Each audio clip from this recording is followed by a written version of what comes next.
केलवा पैसी केलवा जे रोपली बेला पैसी जी बेल केलवा पैसी केलवा जे रोपली बेला पैसी जी बेल सासू जिकनी पलको न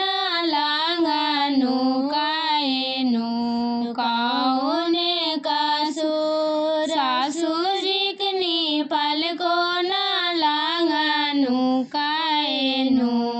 काउने कसुर सासू मारे रोजे रोजे आदिता मलना नदा देली गारी सासू मारे रोजे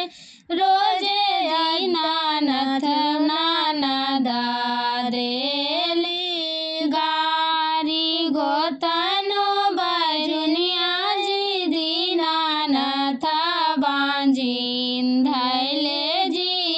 नामा गोतनो बैरुनिया जी दीनानाथ बांजिनिया धैले जी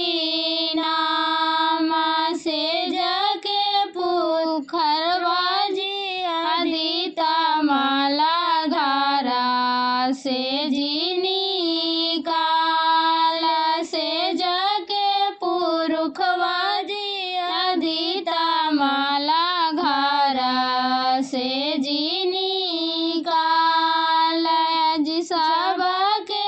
अरगिया छठी मैया लिहाले जी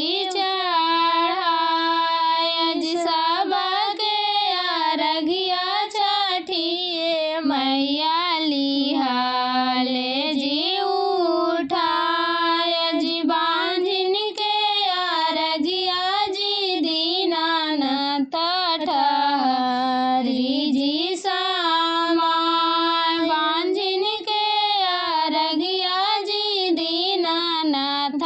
ठहरी जी सामाय चुपा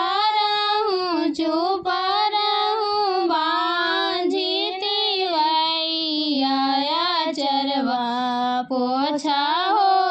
लोर चुपा रहूं बांझिती लिया बाया चरवा पोछा हो लोर तोहर के देवो ए बांझिन कवन ऐसन हो पुत्र तोहर के देवो ए बांझिन कवन ऐसन हो पुत्र पुत्र